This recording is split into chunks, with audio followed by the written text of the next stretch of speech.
and straight I will repair to the crown of Kildare for its there. Hello and welcome to episode 4 of Lilies Livin. I am your host Brian McDonald with my co-host Kevin O'Neill. For today we'll be looking forward to the Leinster semi-final on Sunday and the All-Ireland Under-20 final on Saturday evening between Kildare and Tyrone. Kev, Hill 16, you're building up with Lily White on Sunday, I believe. You're heading to Croker. I will. I don't know if to be quite enough Lily White to build it up now, Brian. I'd say it'll be a fairly quiet affair. Well, that's what the media are saying now anyway. But yeah, for the first time now, I've been up for obviously a few games at Croke Park before, but it'll be my first time actually in the Hill. I'm trying to sneak in before the Dubs come in for the second game because I think they don't like to see the likes of me in there now. But should we go crack? Look, in fairness, we'll get into it in the pod with Dave as well. But without sounding too cocky, I don't think a cocky attitude suits Kildare fans. I just think we've been through the middle so many times over the years. It should be pretty comfortable Sunday. Yeah. But then again, we can't get caught in the hop and look at a final. We're not quite there yet either, you know. Yeah, and of course, there's an All-Ireland final preceding that on Saturday evening in Carrick as well. It's unfortunate. I think I would have liked now. It would be, but they're obviously playing Tyrone. It would have, could they have done a triple header? Maybe had that game before the Westmeath game at 12 o'clock.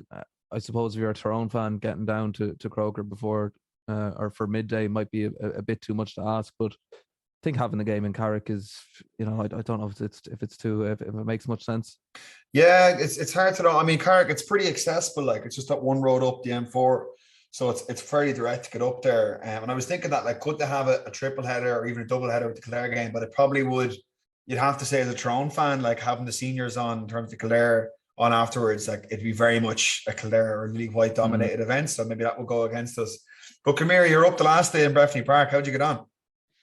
Yeah, I did. Myself and Jack Coyle went up. That was on Saturday at 4 o'clock. We left Nate's about 1:30. We got there about 3:30, I'd say, with a stop, and we went in for a pint in Cavan Town in a pub called the Top of the Town. We had a lovely pint of Guinness before we a single pint of Guinness before we went into the game. It was a good game. Kildare made life difficult for themselves. They were comfortably the better team. They shot into a 3-point lead and they were 8 points to 3 up at half time. But in truth, they could have had 15 points in the first half. They kicked, I know you were watching the game yourself on TG Card. They kicked so many wides and a couple of balls dropped short. Sligo came out in the second half and they got the game to within 2 points at one stage, and the crowd as well. In fairness to Sligo and their crowd, they travelled well. They were definitely outnumbered the Lily White contingent in the terraces, which really, when Kildare came out in the second half, they were a lot slower in the first half in sort of transitioning from defence into attack, and Sligo got it to within 2 points. But fortunately, I mean, we had a corner forward there. This is my first time watching him. Aaron Brown from Selbridge. He was captain and man of the match in the day. He kicked a lovely score off his left boot when Kildare were really under the cosh, to sort of extend it out to that 3-point lead. And then we got a free kick, I think, to make we restored that 4-point lead. And then, in fairness, kept the ball very well, slowed the game down for the last 2 or 3 minutes. So yeah, it was job done, I suppose. When you're in an All-Ireland semi-final, the main objective is to just get through, and the performance is probably secondary. I think if you were to play against Tyrone like we did against Sligo, we probably wouldn't win, but that's a positive as well. I don't think we're going to be as miss as many chances as we did, and I think we'd have to be more clinical on Saturday evening, and I think we will be against Tyrone. But it's a lot of exciting players there, Kev. 2 midfielders I was really impressed with, big lads, Brendan Gibbons and Luke Killian. Daniel Lynham as well, huge man. We'll talk a bit about this with Dave when he comes on, because I know he's big into his strength and conditioning, and when he played under Cian O'Neill, Cian was obviously big into his strength and conditioning as well, so we'll speak a bit about that with Dave. But yeah, it was a really good trip, and I would, if anyone is going to or thinking about going to the final on Saturday evening, and if you can, I know it's a long drive, and a lot of people will probably be going to Croker as well on Sunday, and it's a big commitment, the price of petrol and the price of match tickets. But you could see in that second half, when the crowd were behind Sligo, how much, the sort of impetus it gave Sligo and the boost it gave Sligo. And lucky enough, Kildare were able to hold off the threat. But it would be huge for Kildare, and you are honestly, I know it's a bit of a cliche, but you are honestly the 16th man if there's a crowd. So if anyone is thinking about going to the game, or if they're just going to watch it on TV, if you're at nothing else and you can afford to go, I definitely would encourage you to go out and support the lads in Carrick on Saturday evening.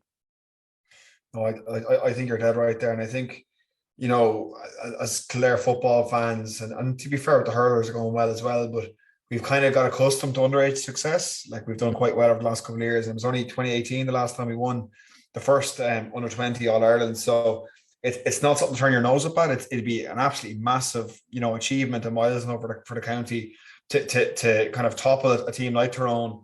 And get All Ireland glory, you know, at that age group as well, because the next thing, these lads will be the seniors of the future, you know. So totally agree with you. Look, it's an achievement in itself. I think when Brian Flanagan and Emma Bolton and his backroom staff started off this year, they probably didn't expect to be where they are now, in all honesty, but they got there through grit and determination, and obviously a lot of talent there as well. So they have it within them to go the full way on Saturday, but they could do with that extra support. So just to echo your words there, if any Kildare fans out there listen to this and are you know, back and forth in their heads about whether they'll go up or not, it'll be much appreciated by the players. Yeah, we'll discuss that with our guest, and with that, we'll introduce him. He is a dual hurling and football star. He's played both codes at intercounty and club level with Confi.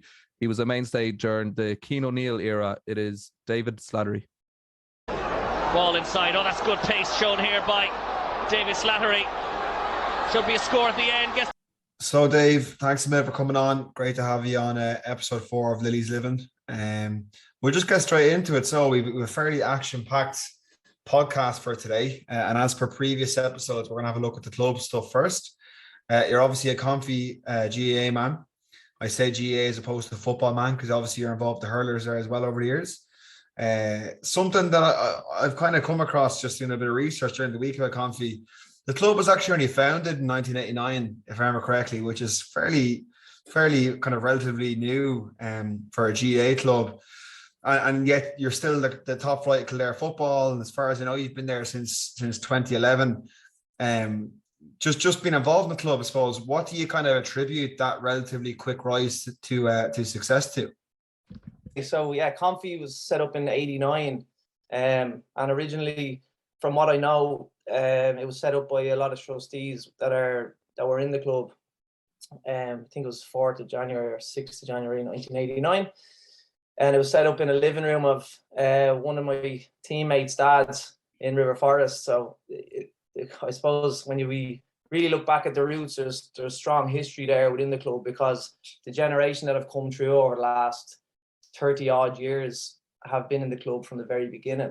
So a lot of the achievements within the club over the years, players and parents can relate and, you know, build the history of the club as time goes on. So it's a really unique club. It's up Captain's Hill.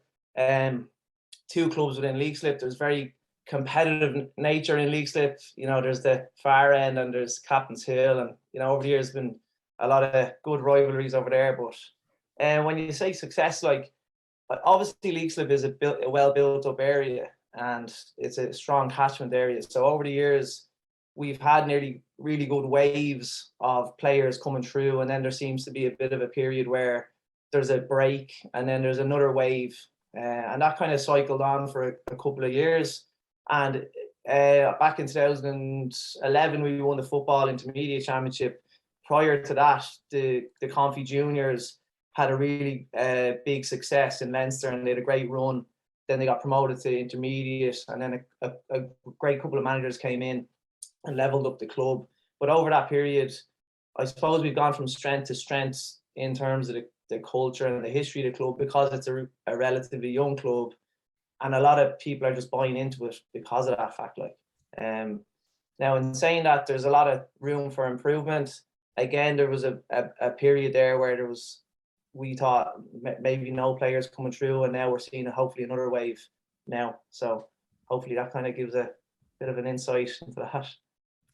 Absolutely, yeah. And just to touch on that 2011 Intermediate Football Championship win, if I remember correctly, if I read correctly, it was a 4-point victory over Ellistown on the day. I believe you were involved in that setup. How fondly do you actually remember that win?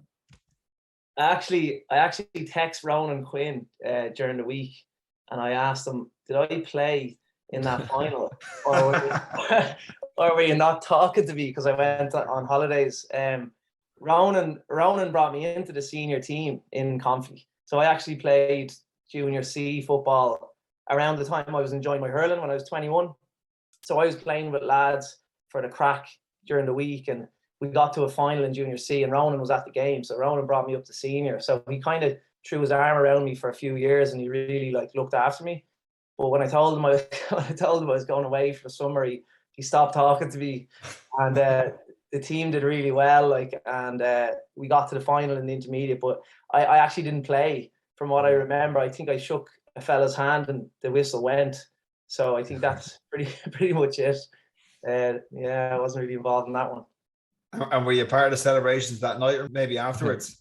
I was, yeah. No, it was a good crack.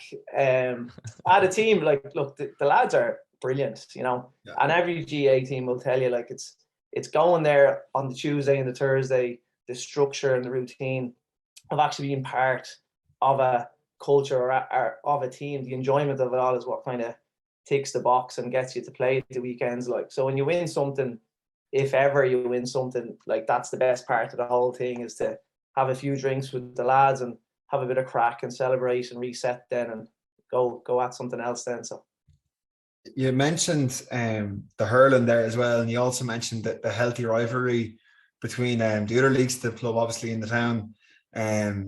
Obviously you're a dual player yourself, and I'd say Confi are recognised as one of the stronger hurling clubs in the county. Given the success of both the footballers and the hurlers over the years, would you say there's also a healthy rivalry between, let's say, both codes within Confi GAA as well?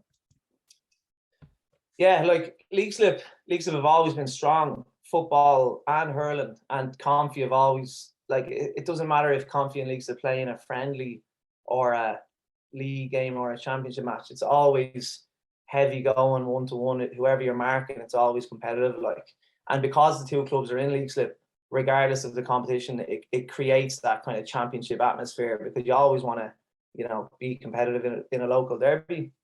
When it comes to the dual teams, it's hard to explain the different dynamics within the teams, and there's obviously a couple of dual players that play both, but like hurling is such a different game than Gaelic, and it's only when you play the two and you see the difference in the two, you can really understand the physical and mental demands on the players when you actually play both sports. It's only like if you played GAA football, you'd always see the hurlers and you'd say hello, but when you actually play both, there's kind of a mutual respect between the dual players, because you know the work that has to go in, the schedules, the demands in terms of under recovery midweek. If there's training on a Monday, football's Tuesday, is there a break Wednesday, or is it hurling Wednesday, football Thursday, break Friday, game Saturday and Sunday, or what is the schedule? And sometimes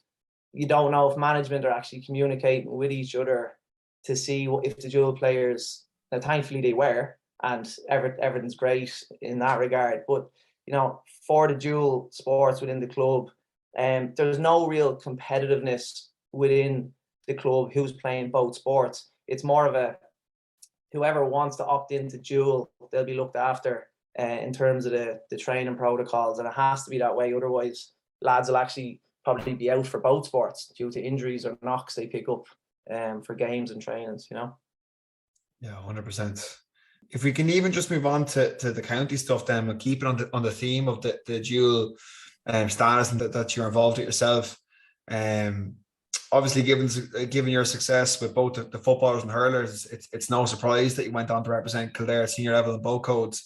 And you retired from the footballers in 2020 and were quickly snapped up by the hurlers then. Can I ask, just even personally, which sport do you prefer playing, or does it depend by the day of the week or the kind of mood you're in? You know, honestly now, right? So I'd be known for like hard work and speed, and like, let's be honest, I understand that they're my strengths, and I've never really tried to be kicking frees or like kicking 45s, because I know it's not really in my locker. Like, so when I played football over the years, from Ronan and Quinn bringing me up in the club, all I did was use sport as a crutch, like, because I needed sport during that time. Like a lot of my mates went traveling, they went abroad during the recession. I used Gaelic as like my kind of release or escape during the week. So Tuesdays, Thursdays, Saturdays became my kind of religion, like my routine, my structure. And without it, I would have been lost, you know? So over the years, all I focused on was fitness, like having a bit of crack with the lads at training, really trying my best to be a positive influence on the team. And they were my strengths. So I knew that. So it wasn't like I was trying to be a different type of player or, you know, bringing other stuff to the table. So when I actually got a chance in 2014, Jason Ryan brought me in for trials and I didn't make the squad. I got released, which was pretty devastating. But at the same time, I knew I had a lot of work to do. At least I got to taste it. And then in 16, in between, Davy Burke was managing Confi, played under Davy after Rowan and Quinn era, like got up and running there. Davy was brilliant, brought me up on another level. And then when Keane O'Neill brought me in, I knew like work rate and speed was kind of my thing. So I always just focused on that. And I got a good crack at it.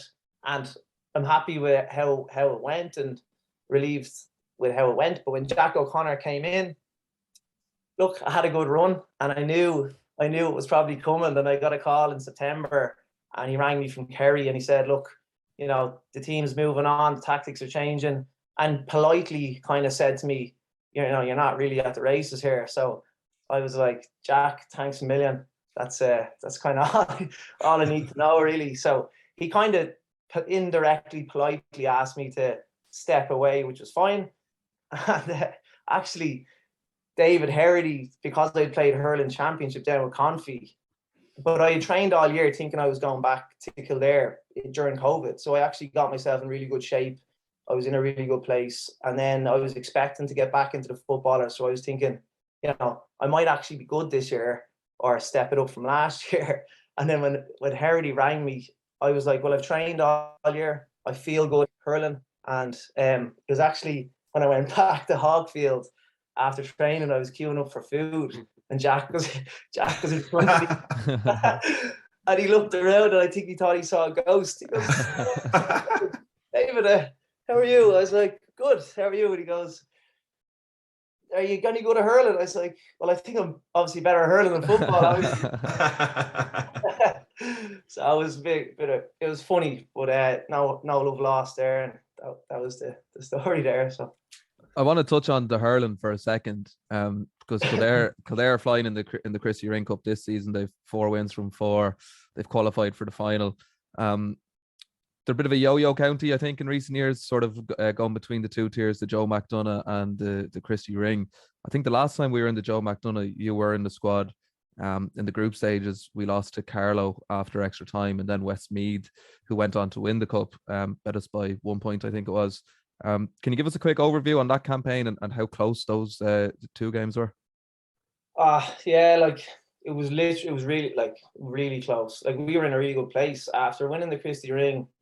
Dave and Decky and the lads did a terrific job. Like as soon as I went in from football to hurling, that transition, like I was really rusty. Like I hadn't really played into county hurling at that level, so it was a really daunting kind of time for me. I threw myself at it and I said, look, I'll give it a crack. But I told Dave that, you know, I have fitness and strength from football, but with regards to playing club hurling and county hurling, I've no idea what way this is going to go. So when I was exposed to the training, I was really, really impressed with the whole setup, how professional it was, how organized it was, you know, the tactics, the drills, everything was just really, really good. And I actually really improved very quickly because I was in a high performance environment. I really enjoyed the atmosphere. I was playing a different sport, so there was kind of a new buzz. That season was very small. It was like a 6-week, 7-week period where it just came really fast and you had to have your training done because of the whole COVID season. So when we won the Christy Ring, we kind of piggybacked off the Christy Ring conditioning and momentum into the next season. And we were in a really good place for Joe McDonagh. And obviously the results kind of didn't go our way. but the team were in a really good place. The lads, like, I was very impressed with all the players that were there, the spine of the team, the leadership, particularly like Paul Dibley's terrific. Like, he's very humble as well. He doesn't really showcase what he actually does, you know, week in, week out. But he's the core of Kildare S&C as such. He implements really good standards, leads the show at midfield, and then obviously there's a lot of Nace lads that are on the team, but they individually had their strengths as well. And I wasn't kind of under any pressure as a hurler to deliver. So every session that kind of went forward, I started to enjoy it more. And then the Kildare team in general kind of got behind me and put their arm around me too and welcomed me to the squad, which kind of made me settle down then and enjoy that atmosphere to bring what I could to the table into the Joe McDonagh. But like, it was a game of inches there. You know, the Westmeath game, we had a chance to win that game in the last minute, and then the free didn't go the way, and then all of a sudden they knocked one over, and things could have been a little bit different. But at the end of the day, Kildare hurling was in a super place, like super place, and still is. Like, you know, obviously Nace last year, and what they've achieved, and hurling in the county, from what I know, is on the up. Obviously, there's a David versus Goliath kind of situation at the moment with Nace really dominating. But I mean, it's similar to the Dublin and Leinster situation. It's up to the other teams to kind of catch them and bring the standard up. It was fine margins, that Joe McDonagh campaign, and I read on, like, the heads haven't dropped anyway. I read a tweet here, GAA stats had it up the other day, that Kildare have now scored, for this campaign, Kildare have now scored 152 points in just 4 hurling championship matches. It's the highest ever 4-game total in hurling history. So the highest in the Lee McCarthy is 138 by Limerick in 2012, and the previous tire in the lower tiers was 135 by Derry in 2017. So the heads haven't dropped. They're still going well. They're on course to win the Christy Ring this year. If they do win the Christy Ring and they go back up to the Joe McDonagh, I think they could have a real crack at it next year. Like, are the margins, is there a big gulf in class between the sort of top teams in the Joe McDonagh than the Christy Ring, do you think? There is. It's a level up. But if you ask me, are Kildare good enough to play Joe McDonagh and win Joe McDonagh, I'd say yes. Like, they're very strong, they're very skilled, their speed is really, like, they're very fast, but also speed of thought. Like, that's what I was most impressed with when I went in. I had to level up really quickly, otherwise my hurling career will be over before I knew it, you know. And if I didn't get the ball in the hand first time, I'd be killed off the second touch. Like, so I had to try my best to get the skills up, and the lads are terrific. I genuinely felt that after the Joe McDonagh season last year, it got to a stage where I went in at a period where I kind of got away with things, with what I could offer. And then it's like the team just leveled up. And then I was kind of like, oh, Jesus, I better see kind of where I'm kind of situated. But Kildare hurling's in a great place. From what I've seen, what I've experienced, and also football in general as well. It's an exciting time, I think, for Kildare fans overall. Definitely, yeah. There's a lot of semi-finals and finals to look forward to over the next week or so across all sort of age groups and grades. And I think it's Mayo or Derry that Kildare will have in the Christy Ring final. So we'll look out for that one. Yeah, absolutely. Just in terms of that Cian O'Neill era, I suppose it's from the outside looking in, it's probably where you became a household name for Kildare GA fans, Dave. And like that campaign of 2017 was arguably when you played your best football in the Kildare jersey. You know, we had decent performances against Dublin and beat Meath well, and then in Tullamore in the Leicester semi-final. And I think we actually won, got promoted from Division 2, so attained Division 1 status. What's your own memories from that 2017 campaign? I just remember, like, when I played, Keane rang me in one of the before pre-season in the 2016 season, and I remember getting the phone call. I was working in a gym in Tallinn in one of my best friend's gyms, and he gave me a call and he asked me to come in, and I was really nervous coming in because I went in at 26 years of age, so I'd never had experience playing intercounty football, like at all, let alone from a young age. I played hurling up to that level. So I'd no experience really. Under the Jason Ryan one, I kind of had nothing to lose, go in and see how I felt and how I went. But when Keane brought me in, like, he put his arm around me straight away, and like I felt really comfortable from the very start.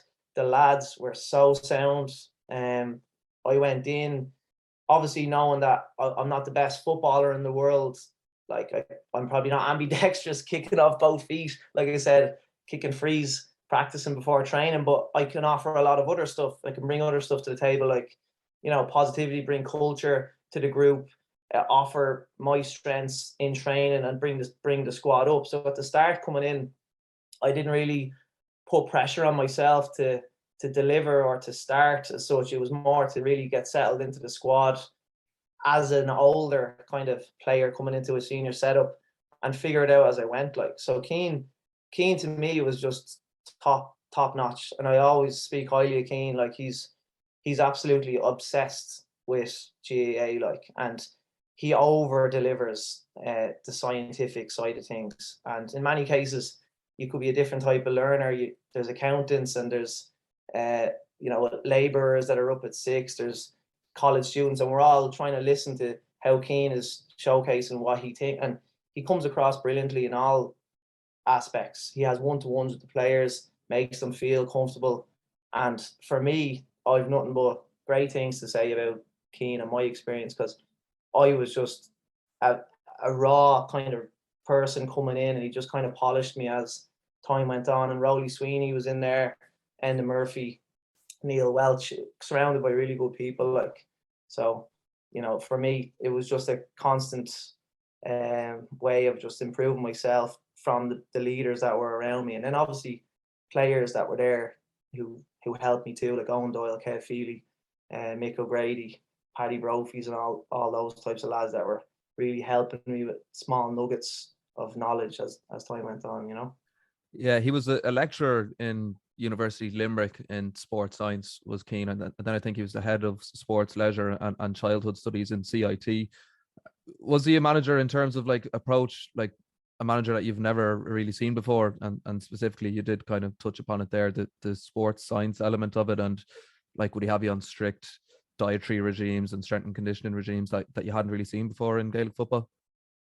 Look, like, I actually texted him the other day after Galway beat Mayo. I said, "Nice beard," and he just texted me back saying, "How's things?" You know, trying to catch up. But like, I've been very lucky with the managers I've had, and really, I should never have played intercounty football. I just found myself like playing, chucking along over the years, playing, and then, like I said, friends moved away, I stayed playing, and I just kind of caught a break, and I was lucky enough to play. And one of my biggest goals in life was to play in Croke Park. You know, I ended up playing a Leinster final thanks to Keane. But like, I've been lucky with the managers I've had. Ronan Quinn put his arm around me. Davy Burke put his arm around me. Kiersey O'Neill from Comfy was unbelievable. And then it moved into, like, you know, intercounty side of things. Keane put his arm around me, like, and all the management team. So I kind of constantly got mentored all the time. And then you had sports psychologists that were there, Tony Griffin, Mick Fennelly, you know, all these types of people that are constantly just giving you 1 or 2 lines a week in terms of like small little nuggets. You're doing great. This, I think you could have done this a little bit different, you know. And they all add up. They all accumulate over time to build your confidence and get you going, you know. Did you learn about a lot from them, I suppose? I know it's something you're quite passionate about, is the strength and conditioning side of things with your business, Escape, out in Clontarf and Leaks up there. Did you learn a lot under Keane specifically, or was the business set up before you joined that panel? Actually, no, Keane actually really, he used to be really interested in how things were progressing, because it was kind of only kicking off when Keane took me in 16, 17. And that's why I was really experienced as an intercounty player. Like, I remember we were playing a Leinster, we got to the Leinster final, and I got a haircut. I put it on Instagram. And Championship Cup. yeah, like, you know, that's just an experience. I never really thought about it. I didn't think people actually cared. I just threw it up, you know, and all of a sudden Keane was like, "What's going on, my man?" Like, yeah, you know, I'm trying to think about it. Let's finally your haircut's all over you today, you know. I'm like, oh, sorry about that. And then like kind of it looked bad. It looked kind of like I was not part of the culture or I was a bad egg, but there was nothing in it. I didn't mean it like that, you know. And I was learning the whole way. And then I remember I had to just be very careful what I put up online in case it didn't in case it negatively influenced the squad, or I had to be very careful. So I changed my tune. I learned as time went on. I had to kind of renegotiate my systems. But to be fair, like, you know, when you learn quickly, and if you don't fail, you won't learn. And I made some stupid decisions over that time, like in terms of what I was doing in my personal life, trying to build a business. You know, you put stuff out there, it doesn't really work. You learn, you move forward. Same in county, you try your best. In training, some things work, some things don't. You get humbled very quickly. Like, you land flat on your back and you get pasted in a tackle. So it's one of them situations where in 16, 17, Keane was always there. Business, personally, professionally, sport. What could I do better? What did I do very well? One-to-ones. He was always there, and the lads knew that as well. And without him, I wouldn't have played. So I can always thank him. And I remember just before the Leinster final, he actually called me aside before training in Connaughton Park, and I went to training early, tried to get down there early and do prehab and stuff, rather than kick a freeze or anything. I used to just sit there and do band work and talk to the lads and get a bit of a buzz going. But Keane called me aside, and I was thinking, I think I'm dropped, like, because, you know, the big occasion, it's the Leinster final. So he walked me down to the end. He goes, look, he says, you're starting on at the weekend. I was like, tears in my eyes. Like, I was like, gosh. It was just such a surreal moment to think that he believed in me to start for the team, you know. Just such a strange feeling. But I'm going to talk to Keane forever. And I hope he'll watch this. And if he is, I'll hear it again. I'm sure he is. Just another from my side before we move on to maybe speaking of the current Kildare team and the Leinster preview ahead. But you touched on your own playing style, and it's funny you said from your side that you think your pace and your work rate was potentially two of your biggest assets as a player. It's something I kind of identified coming into this podcast, Dave. Is that something, let's say the pace and the work right now, is that something that came naturally to you? Like, had you always got that work ethic, or is it something you also learned and kind of worked on over time? I remember, like, when I was in school, we used to play, like, you know, Bulldog and all these games as a child.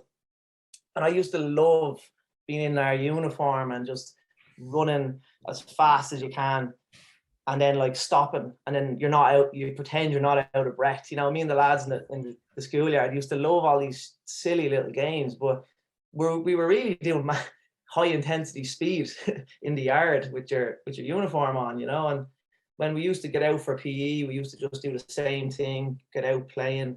And I suppose it just developed like a love for running, well, I actually don't really like running long distance or anything like that, but a love for activity outside of what you're supposed to do, like school or work or whatever.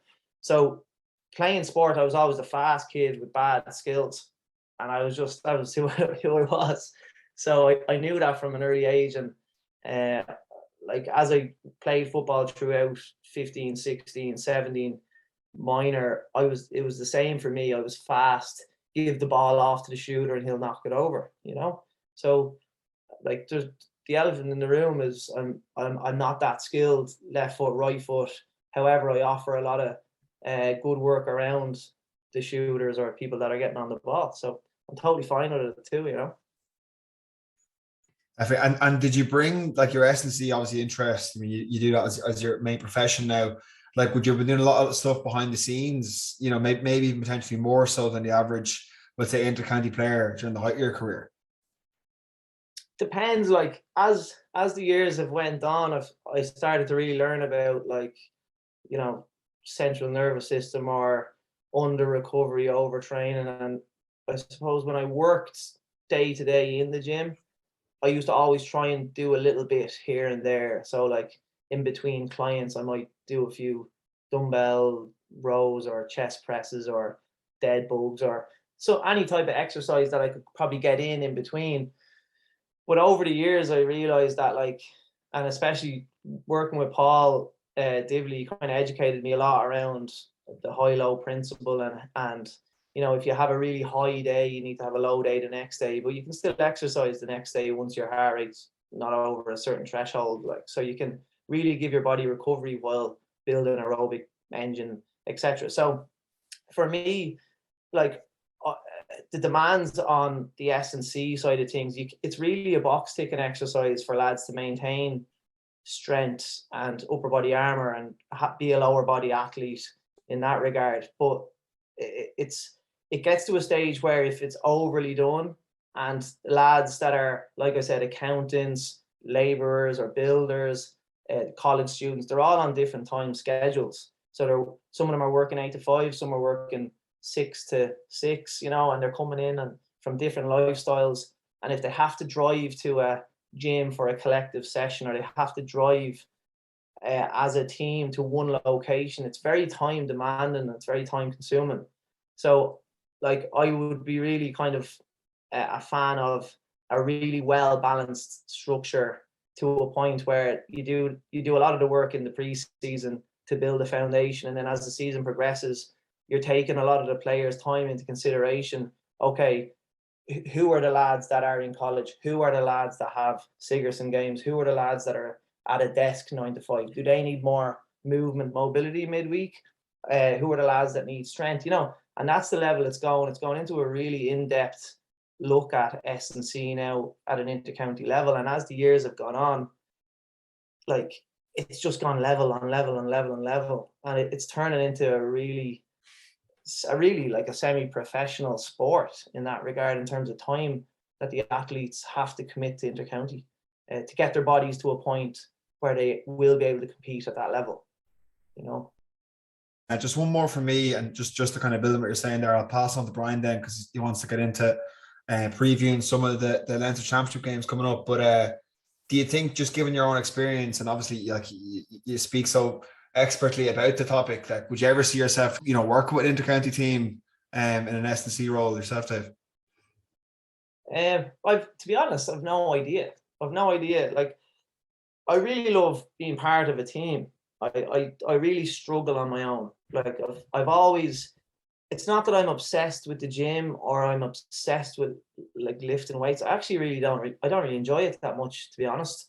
But I know that it's good for your body, it's good for your mind, it's great to lift with friends. It's kind of like an ice cream in isolation is bad for your health, but an ice cream with your parents is great. You know, it's kind of like I love being part of a group where you create a bit of a buzz and work hard together and celebrate together.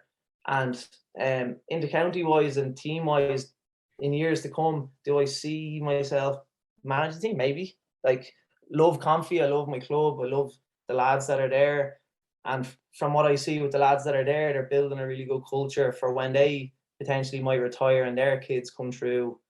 And that's cool. You know, like that's what the GAA is nearly all about.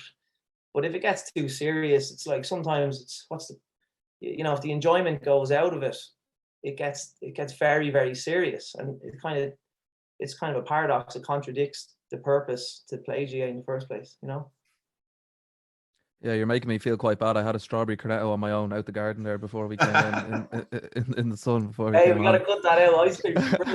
Well, I'll have to ring someone. I have to ring my neighbour now next time I'm on. We'll move on to the under-20s. I don't know if you were watching them last week. They obviously had a great win over Sligo. They probably weren't playing at their best, and this is something that we kind of have touched on over the last couple of minutes. But I was just thinking, it's a grueling campaign for them because they had 3 Leinster Championship games and they had the All-Ireland semi-final last week, and now this week they've the final against Tyrone. So that's 5 games across the space of 6 weeks, I think.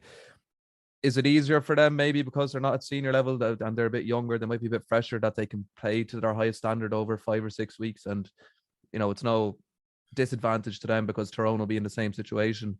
They even have a day less to play their final than after the semi-final. But is it going to be hard for them to put out, their optimal performance after playing such, 5 high intense games in the space of 6 weeks?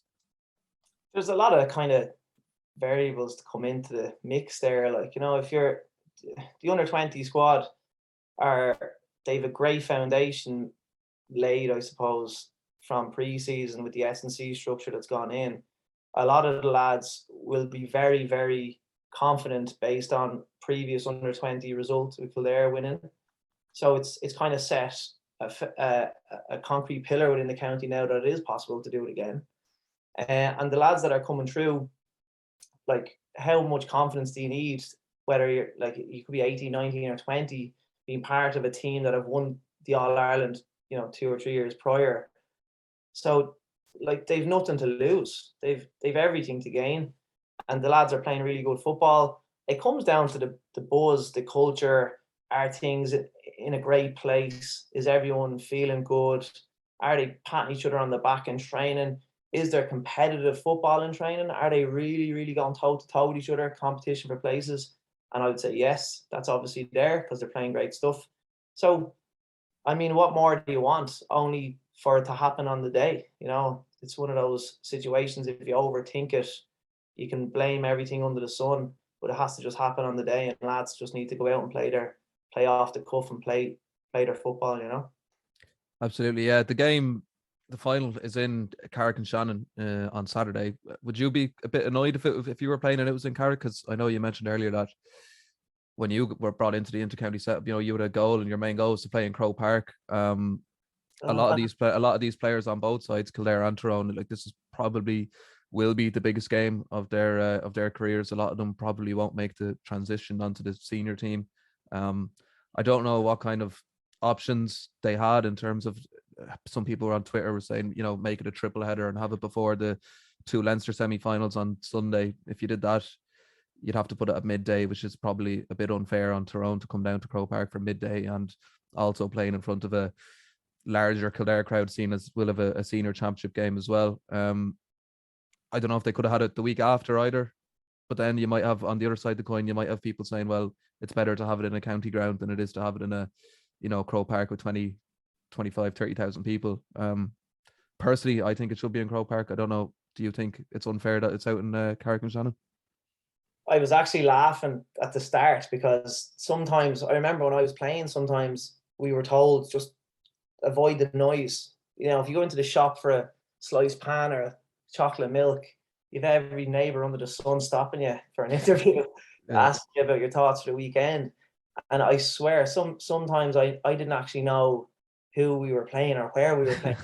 Like, that is genuine. Like, it was, say for instance, it was a Monday and the game was the weekend. I'd be thinking of training on Tuesday, and if I get through training on Tuesday, training's on Thursday.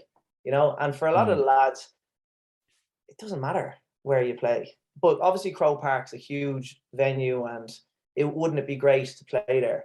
But if they're not playing there, just focus on the game. Concentrate on getting through training injury free, doing your best during the week, eat well, sleep well, train hard, and take it one day at a time. And then if it gets to the game and you're prepared well, it doesn't matter. Yeah. I just think it's going to be the one opportunity that a lot of these players have to play in Croker. So from that point of view, I think it would only be right. And I think that 3 of the last 4, or if not the last 3 finals, have been in Croke Park. So I think players on both sides are being a bit hard done by on this one. But very, very best of luck to the under-20s anyway on Saturday. We'll just have a quick, very brief look at the senior semi-final on Sunday, because we did go into it in detail with Andrew McLaughlin last week. It's obviously Westmeath on Sunday, another Division 3 team. They finished 3rd in Division 3. We bet Loud, who won Division 3 quite comfortably. I think we're heavy enough favourites going into this one. Do you think we'll have any problems in Croke Park? I suppose, I don't know if you saw last year's semi-final when we played Westmeath, where we'll have to be a bit mindful because Westmeath kicked an awful lot of wides, and we were quite poor on the day, but I don't think we'll have too much problems myself. I don't know if you have any thoughts on the game. Look, I know the lads that are there, and I know I've played with them over the years. I know that exactly what they offer, what they can bring to the table, and any of the lads that have come into the panel have only made it stronger. I feel like the Kildare team at the minute, there's a spine of the team there that are really hungry to win. They're really, like, obviously the whole team and the whole panel are hungry to win. But there's a certain core group of players that are very, very hungry for that win. And there's no doubt they're going to give it their best. They're going to try their heart out and play as good as an expansive football as they can, that they're used to during the weeks in training, during their AVB games or during their competitive football games. I'd be confident that Kildare, once they stick to their own game plan and they carry out their own systems or their own responsibilities as players, and they stick to the systems, they'll play well, and they'll put in a performance that they're happy with, you know. And in many respects, you know, you can look at the scoreboard as the game goes on, but many teams will come in with strategies and tactics, and once they have their KPIs and they have their systems and they have their tactics and they execute them well, obviously the team that does it better will come out on top. I think Kildare are in a good place. I think the lads they're maturing now. Like, you know, there's a lot of lads that I played with over the years that are really pushing on into their late 20s. They're experienced, they're strong, they're great footballers. You know, there's not really kind of more boxes that need to be ticked, really. The team are in a really good place, so I'm hoping they'll do the job. Yeah, likewise here. I think we've one of the strongest forward lines in the country at the moment, and I don't know, just I keep saying it to Kevin and to anyone else who I talk to about Kildare football at the moment, that I know we do get a slagging sometimes that we're always sort of bullish and overconfident, but just this season I am a bit more confident. We're beating teams more comfortably, I think, than we had in previous years, and very bullish that we can go on a deep run in the All Ireland series this year. Kev, you wanted to we gone about the the scrapping? Yeah, there's a bit of a curveball for you, Dave, now. So no worries, you need to take a second to think of the answer. But basically, I'm not sure if you listened to the previous episodes, but a bit of a recurring theme at the minute is that we've been looking at that class of 2010 Kildare team under Kieran McGeeney. And basically, it was something that came up with Emma Paul a few weeks ago, but they actually organised a white-collar boxing fight, like for charity, raising money for the camp. And we're looking at it now, and we're just trying to decide, like, from the outside looking in, who'd come out as champion if let's say, the starting 15 from, well, take for example, that down semi-final 2010, starting 15, and maybe add Rowley Sweeney, because he was such a prevalent figure in that team as well. If they're all to go at it, have like a round of 16, quarterfinal, semi-final, final, and just, you know, you might have a better insight, but is there anyone that you'd identify as potentially the white collar boxing champion of that era of Kildare football? Oh God, I knew there'd be some kind of curveball. When I was playing in 2016-17 season, Keane obviously, I think it was deliberate. He just made Emmett Bolton man mark me in training, and he beat the shit out of me every single session. And we actually played Eadstown 2 weeks ago, and the same thing. You know, he was beating me up again, you know, a couple of years on. You know, he was someone who I just deeply respected. When I came in, he was a bit of a god. Like, I remember years prior, I was at a networking event and he was at it, and I was looking at him like he was a god, you know. And when I went in with Kildare in 2014, I didn't make the squad. I texted him looking for feedback, and he sent me the biggest message with feedback. You know, he had the time to send that to me, but then when the ball is thrown in, he is just so vicious, like, you know. So I'd say Emmett Bolton. Rowley Sweeney is a fairly dirty as well, like. And he knows too. So yeah, they're the answers there. You were playing Emma last week or a couple of weeks ago in the league. Andrew McLaughlin said he's putting on a few pounds. Can you give us your observations? I disagree. I think McLaughlin was just doing a bit of mountain.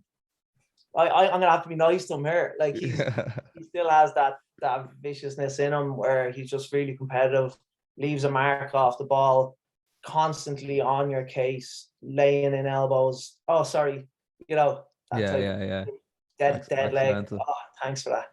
You know. But look, gent off the field. vicious on the field, and I'd say in the boxing ring as well. It's a perfect combo, isn't it? That's what you want to be, a gent off the field and a madman on it. Well, Dave, thanks a million for coming on.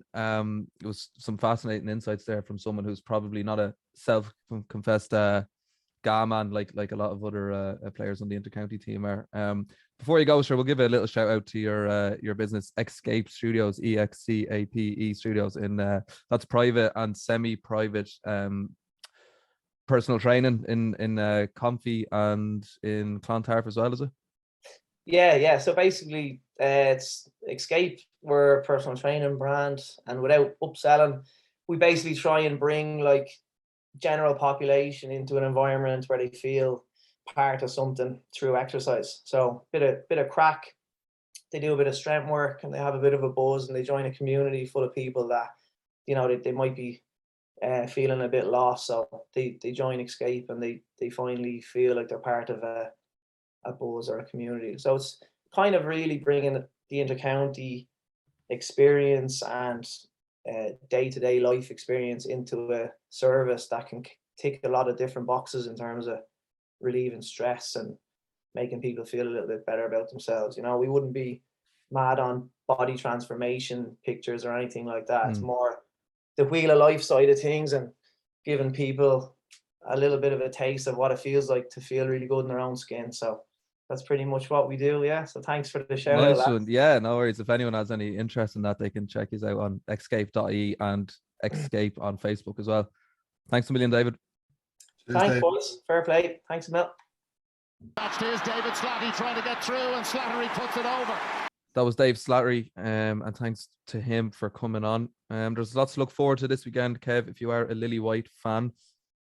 The Camogie team are in action in the Leinster Intermediate Final against Meath. And then the Kildare Miners have their Leinster semi-final at Wednesday. That's at 7 o'clock in Conlitz. That's on the TG Caher YouTube channel as well. If you can't make it out to Conlitz, it is €10 in if you are going out to Conlitz. And then, of course, we have the Kildare ladies there in the Leinster final in Carlow against Wexford this weekend. And then, of course, we have the under-20s in Carrick, 5 p.m. Saturday, All-Ireland final against Tyrone. And then, of course, on Sunday even, the Kildare senior team in their Leinster semi-final against Westmeath. You're heading to just the Westmeath game, isn't it? Yeah, I sound like a bit of a fair weather fan when you put it out there. Like, I really am the most dedicated Kildare man, because there's so much of activity. I'm a working man, and I'm back and forth to Sligo, so it's just not feasible for the time being. But the one thing I will say is, I think we've timed the start of this podcast very well, Brian. I mean, since we started, whatever, 3 or 4 weeks ago, like Kildare football, hurling, camogie, ladies football across the board, underage, is absolutely flying it. So it's great to see, especially coming into the summer now as well, isn't it? Absolutely, yeah. It's no coincidence really, since we've started at the fortunes of the team. It's nothing to do with the Trojan work that's been done by volunteers up and down the county behind the scenes and the players. So congratulations to all the teams and squads who are and best of luck to them who are playing their semi-finals and finals this weekend. And look, even though you're just going to the Westmeath game, I know, like, you are, as I said, you're like, it's very hard for you to travel around, and I know you are going to tune into the minor semi-final on the YouTube channel, and you're going to tune into the under-20s as well. So you'll be there in spirit watching. Anyway, it's similar for me. I'm working this weekend, so I'm going to struggle. I'm going to do my best to get to Carrick and to get to Croke Park, but it might not be feasible. Away from that, we had our first bit of abuse on our Twitter account during the week. It's a great milestone for a podcast, isn't it? I was actually delighted seeing it coming in, and I had to be one of the old dubs as well, didn't it? Dub Hill 16 Spy. So he said, looking forward to this. Good pod for the insights, but the usual bullish Lily pre-actual big matches. Where are we now on the chart, lads? And he's made this chart. I'm trying to. He has the 4 stages of the Kildare GAA boom to bust cycle. So at the start, we're moving up. He says, flying in both the O'Byrne and the Leinster. The Dubs, not what they were, lads bouncing off each other. Then at the top, we're at the pre-actual summer and business end of the season. KFM full tilt of Curve Kildare. John Doyle replica jerseys issued for Croker trip. And then we start moving down. The bust, pumped by the Dubs or Meath, ref blaming and turning on each other. And then the trough, long winter, but the lads starting back at Halloween. anyone coming through for next year. Fair play to them for going through the effort. There was a very funny comment by one of our followers underneath saying, all that money in Dublin, and that's the best chart you could come up with. The graphics aren't the best. In fairness to them, like there probably is a bit of truth into it. I know it's just a bit of fun, but as I said to Dave on the pod, like there's just something different about this year. The mood in camp is better, and there's no chance we're getting pumped by the Dubs or Meath. The Dubs, I think, would be a very close game if we came up against Meath. I think we'd beat them by a couple of points ourselves, but we're definitely not getting pumped. I don't think this stage, but I suppose we have to thank him, even though he's only doing a bit of mountain with us. It's a bit of engagement, and if anyone else wants to have a pop or has any sort of suggestions for us, do get in touch with us on our Twitter page at Lilies Livin Pod and on our Instagram page at Lilies Livin.